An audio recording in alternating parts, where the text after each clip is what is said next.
শ্রীকৃষ্ণ বলেন, তোমার যা মন চায় সব কিছুই করো, তবে লোভ, অহংকার, কামনা বা ক্রোধ থেকে নয়, বরং প্রেম, করুণা ও ভক্তির সঙ্গে করো। শ্রীকৃষ্ণ বলেন, নরকে 3টি দ্বার রয়েছে: কাম, ক্রোধ ও মোহ। যে ব্যক্তি কামুক স্বভাবের, যার মনে লোভ আছে এবং যে অত্যন্ত ক্রোধী, তার জন্য নরকের দ্বার সদা উন্মুক্ত থাকে। অর্থাৎ এমন ব্যক্তির জন্য শুধুমাত্র নরকই নির্ধারিত স্থান। মানুষ সব কিছু চায়, কিন্তু সব কিছু সে পেতে পারে না। যা পাওনি তার জন্য অনুশোচনা করো না, এবং যা হারিয়েছ তার জন্য হতাশ হইও না। শ্রীকৃষ্ণ বলেন, আমি সকল প্রাণীর হৃদয়ে অবস্থান করি। আমি সকল জীবের আদি, মধ্য ও অন্ত। সময় কখনো একরকম থাকে না।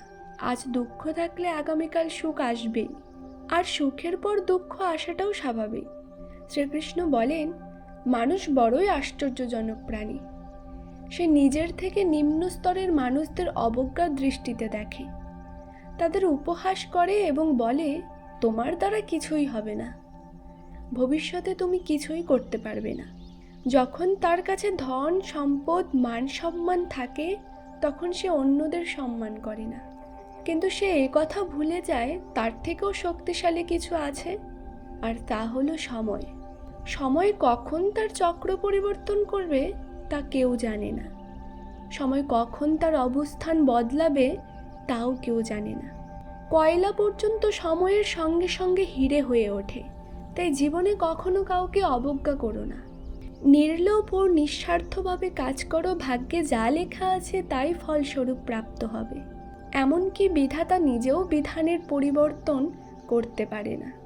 যে ব্যক্তি তোমার প্রতি সম্মান ও মূল্যায়ন রাখে না, তার সঙ্গে থাকাটা অর্থহীন। তারা সর্বদা তোমার শত্রুভাব পোষণ করবে। তাই এমন মানুষের থেকে দূরে থাকাই শ্রেয়, বরং একাকিত্বই ভালো। জীবনে অতিরিক্ত সহজ সরল হওয়াটাও উচিত নয়, কারণ যে অতিরিক্ত সরল হয়, লোকে তার সুযোগ নিতে থাকে। শ্রীকৃষ্ণ বলেন, যা হয় তা ভালোই হয়। কখনো কখনো প্রতিকূল পরিস্থিতি আমাদের বর্তমান অবস্থাকে উন্নত করার জন্য আসে। শ্রীকৃষ্ণ বলেন, আমার জন্য কেউ শত্রু নয়, কেউ মিত্র নয়, কেউ দরিদ্র নয়, কেউ আবার ধনীও নয়। যে ব্যক্তি ভক্তি ভরে আমাকে স্মরণ করে, আমি তার এবং সে আমার। শ্রীকৃষ্ণ বলেন, আমি কারো ভাগ্য নির্ধারণ করি না, মানুষ নিজেই নিজের ভাগ্য রচনা করে। যেমন বীজ বপন করবে তেমনই ফসল ফলবে। তুমি যেমন কর্ম করবে তেমন ফল পাবে। যদি ছাত্র মনোযোগ দিয়ে পড়াশুনো করে, তবে সে পরীক্ষায় অবশ্যই সফল হবে। তাই প্রতিটি ব্যক্তির ভাগ্য পরিবর্তিত হবে তখনই যখন সে নিজের কর্ম নিজে করবে। ভ্রান্তি ও সন্দেহ থেকে মুক্ত হও। যখন ঈশ্বর তোমাকে ভালোবাসেন, তখন তুমি সব কিছুকেই ভালোবাসতে পারবে। একজন কৃষক যখন চাষাবাদ করে, তখন সে জমিকে প্রস্তুত করে, লাঙল চালায়, পশু পাখি থেকে ফসলের সুরক্ষা করে। তবে সে সবচেয়ে বেশি খেয়াল রাখে যাতে জমিতে আগাছা না জন্মায়, কারণ একটি মাত্র আগাছা পুরো ফসল নষ্ট করে দিতে পারে। ঠিক তেমনি যদি পরিবারের কোনো সদস্য বিপথে যায়, তবে সে পুরো পরিবারকে ধ্বংস করতে পারে। তাই সন্তানদের লালন পালন করতে বিশেষ মনোযোগী হওয়া উচিত, কারণ সন্তান ভবিষ্যতের সেই ফসল যা গোটা বংশকে মহান করতে পারে কিংবা ধ্বংসের পথে ঠেলে দিতে পারে। শ্রীকৃষ্ণ বলেন, মানুষকে সর্বদা অন্যায় থেকে দূরে থাকা উচিত, কারণ যে অন্যায় করে সে তার কর্মফল এ জীবনেই ভোগ করে। যেমন একটি বাছুর হাজারো গরুর মধ্যে থেকেও তার মাকে খুঁজে নেয়, তেমনি কর্মফলও হাজারো মানুষের মাঝে আপনাকে খুঁজে নেবে। ঈশ্বর প্রতিটি কণায় বিরাজ করে। ক্ষুদ্রাতি ক্ষুদ্র জীবনের হৃদয়েও ঈশ্বরের অবস্থান আছে। তাই কোনো প্রাণীকে কষ্ট দিয়ে তুমি কিভাবে তোমার ঈশ্বরকে খুশি দেখতে পারো? যে ব্যক্তি শ্রীকৃষ্ণের দাস হয়ে যায়, সে তার প্রভুর কাছে এই প্রার্থনা করে যেন এমন দিন কখনো না আসে যখন তার মধ্যে অহংকার জন্মায়। সে কেবল কৃষ্ণের সেবক হয়েই জীবনকে সার্থক করতে চায়। তুমি যা কিছু করো, মনে রেখো, ভগবান সর্বদা তোমার ওপর নজর রাখছেন। তুমি কখনো একা নও, কারণ ভগবান সর্বদা তোমার সঙ্গে থাকেন। মন যদি হেরে যায় তবে পরাজয় অবশ্যই হবে, আর মন যদি জেতে তবে বিজয় নিশ্চিত। যেমন ইতিবাচক চিন্তা সাফল্য আনে, তেমনি নেতিবাচক চিন্তা ব্যর্থতার দিকে ঠেলে দেয়। কারণ আমরা যেমন চিন্তা করি তেমনই হয়। তাই সদা ইতিবাচক চিন্তা করো, কারণ মানুষই একমাত্র জীব যে কর্ম করতে পারে। তাই কর্ম করা প্রত্যেক ব্যক্তির ধর্মও বটে। যে ধর্ম পালন করে সে কর্মবীর নামে পরিচিত হয়। কর্মহীন থাকা কখনোই উত্তম নয়। যে মন ঈশ্বরে নিমগ্ন তার কি বা পরোয়া, সে জীবনে কি পেল আর কি হারালো। প্রার্থনা ঈশ্বরকে পরিবর্তন করে না, তবে এটি সেই ব্যক্তিকে পরিবর্তন করে যে প্রার্থনা করে। অস্থির মনোভাব সম্পন্ন ব্যক্তিকে মৃত্যু সেইভাবে গ্রাস করে যেমন হঠাৎ আসা বন্যায় ঘুমন্ত গ্রামবাসীরা ভেসে যায়।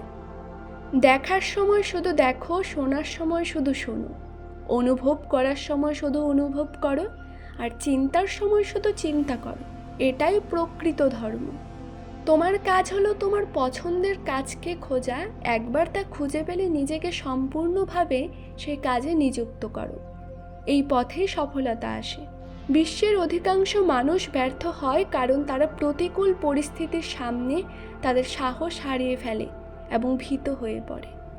এই পৃথিবীর নিয়ম হলো আমরা যেমন চিন্তা করি তেমনই শক্তি আমাদের কাছে ফিরে আসে। তাই মনে রাখবে, ইতিবাচক চিন্তা করা অত্যন্ত গুরুত্বপূর্ণ, কারণ ইতিবাচক চিন্তাই জীবনকে সহজ ও সুখকর করে তোলে।